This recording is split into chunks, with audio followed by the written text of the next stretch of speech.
On the evening of April 15, 1984, the lights at Her Majesty's Theater glowed bright.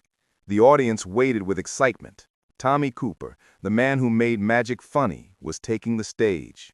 He was 63, full of charm, full of life, and for many people watching, he felt like an old friend.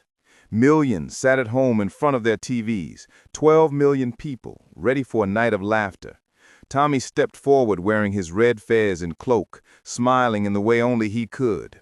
His tricks were never perfect, and that made everyone love him more.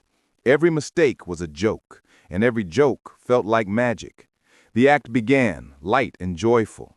Tommy waved his wand, pulling laughs from the air. Then suddenly, something changed.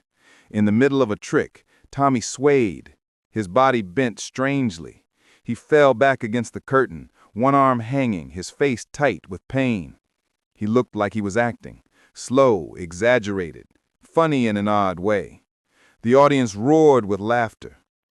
On the other side of the curtain, panic rose. Stagehands rushed toward him. His body twitched, his breathing faded. They knew this was no joke. Hands pressed against his chest. Voices called his name. CPR began, again and again, as the crowd continued to laugh at what they thought was brilliant comedy. No one knew the truth until much later.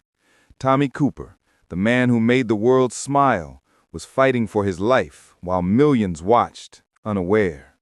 Soon he was taken to the hospital. Doctors tried, they truly tried, but it was too late. He was gone. A nation that had laughed with him for years now cried for him. Tommy Cooper took his final bound not in silence, but in laughter, the sound he loved most, even if it came too late to save him. His final performance became his final farewell, real, raw, and unforgettable. In November 1986, rehearsal began for one of the show's most dramatic challenges, a 120-foot bungee jump-style drop. The participant was Michael Lush, a young man with a quiet confidence and a belief that the production team had everything under control. He had been assured the setup was safe. Harness on, platform raised, cameras waiting, he stepped forward, trusting the professionals around him. But something had gone catastrophically wrong long before he climbed into the air. The equipment had not been properly tested. The clip holding his harness was the wrong kind. It had not been secured for the force of a freefall. As Michael prepared for the drop, there was no sign, no warning of the failure about to happen. He stepped off the platform. In an instant, the clip detached. There was no tension, no resistance, just open air. Michael fell the full 120 feet. The crew rushed forward, but the tragedy was irreversible. He died on impact. The news shocked the nation. Within hours, the BBC canceled the Late Late Breakfast show.